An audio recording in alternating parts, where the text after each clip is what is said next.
What are the 5 reasons that you won't give up when life catch you on the blind side? When the messenger of misery visits you, what are you going to do? What will keep you in the game when life knocks you to the canvas? Life's going to punch you right in the face. Life's going to fire you over and over again. You're going to be told you're not good enough. Your faith is going to be tested. Your family's going to look you in the eye and say, how do we get health insurance the next month? I don't know. But I know we're going to make it. You know who's going to bail you out? You know who's going to come in to rescue you? You know who's going to come and save the day? No one. No one's going to come and do it for you. You're going to have to do it all yourself. See, the Buster Douglas that fought in the last fight was not the Buster Douglas that fought Mike Tyson. See, the Buster Douglas that got knocked down while fighting Mike Tyson had gotten out of an alcohol recovery center. His mother had died. His wife was ill with a terminal illness. He was considered a nothing, a bum. So when he got knocked down, Buster Douglas had a reason to get back up because he said, I'm dedicating this fight to the memory of my mama. Life is hard, man. That's what it's about. Life is a challenge. If you don't work as hard as you can, if you don't sacrifice everything, if you don't get rejected and keep coming back for more, if you don't get your loyalty tested and your faith tested, you don't love that thing if you bail out. So if you fought through all that, that's love. So you got to have some reasons that when life knocks you down, and it's going to. Hello, it's going to knock you down. When people disappoint you, and that's going to happen. When they betray you, and that's going to happen. When they lie to you, and that's going to happen. When they say, oh, you can count on me, and they won't show up, and that's going to happen. When you want to throw in the towel and give up yourself, and that's going to happen. When life collapses on you and catch you on the blind side, what reason can you remember that you can call on, that you can reach on, that can make you get back up? Find that reason. Because when life had knocked me down, I said, life, I'm doing this because I want to make my mama proud of me. I'm doing this because I want my children to have a better life than what I have. I'm doing this because all my life I've been told I'd be a loser, that I wouldn't make it.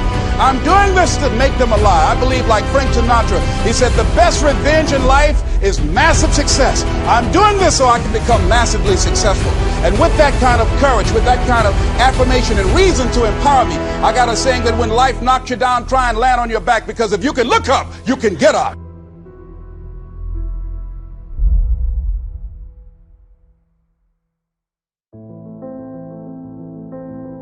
You don't have to be grim, but you do have to be serious.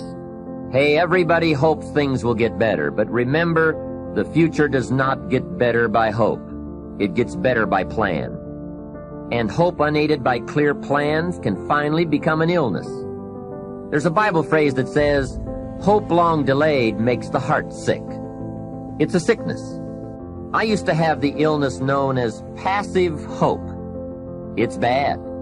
And there's one that is even worse, and that is called happy hope. That is really bad. The man is 50, and he's broke, and he's still smiling. That's bad. So get serious. Make plans. Put them on paper. My suggestion from experience. There's a phrase from the Bible that goes, without dreams and vision, we perish. How true. Humans have this unique ability to aspire, to dream, to go for something, to become something. Without that, life is not life. We must have dreams and never give up on our dreams. I'd like to share a few ways your use of time are affected by or influence the achievement of your goals. Have you ever thought that without some very clear written goals, you never even need to consider managing your time? Time essentials come from objectives well defined. Time can't be critical if objectives aren't defined. Now you might be one of those uniquely fortunate individuals who can keep all their objectives and purposes clearly defined in their minds and operate from that. But I wouldn't take the chance. Write your goals down and set careful priorities. Sometimes priorities are determined by the season. For a farmer in springtime, the season dictates his most important activities. During the spring, a farmer must work around the clock, burn the midnight oil, and keep the equipment running because he has only this small window of time for the planting of his crops. One of the difficulties of living in an industrialized society is the losing of the sense of seasons, when to pour it on, when to ease back, when to take advantage. It's easy to keep going from 9 to 5, year in and year out, and lose a natural sense of priorities and appropriate time. Don't let one year just blend into the next. Keep an eye on your own seasons, lest you lose track of values and substance. Part of setting priorities is learning to separate major activities from minor activities. This is a whole skill in itself, but once you have learned it, it will pay dividends you won't believe. So learn to put everything on your mental scales to be carefully weighed before you spend time or money. Of your sanity is socially distributed. And what I mean by that is, well, let's say that you know how to behave. You're well socialized. You can play with others. Now, I said already in this conversation, if you didn't learn to play with others between the time you were 2 and 4, you will never learn. And psychologists have beat their heads against the wall trying to rehabilitate antisocial children. They can't do it after the age of 4. Is that because areas of the brain just don't develop?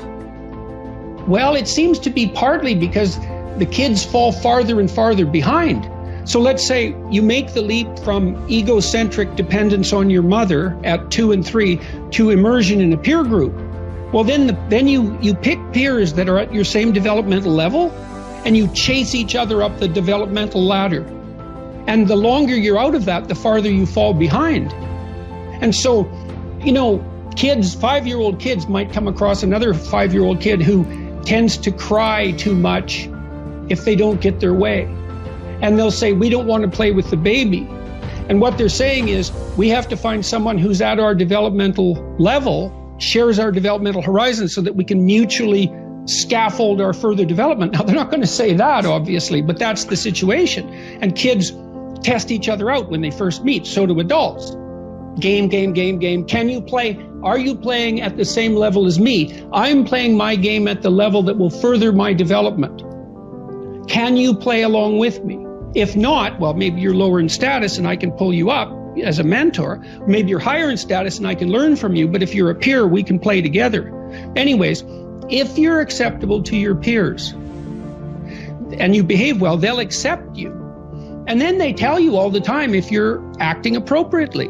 If your jokes are funny, if you're dominating the conversation, if you're bringing something of value to the table. And all you have to do is pay attention to the social cues, and you'll keep yourself regulated.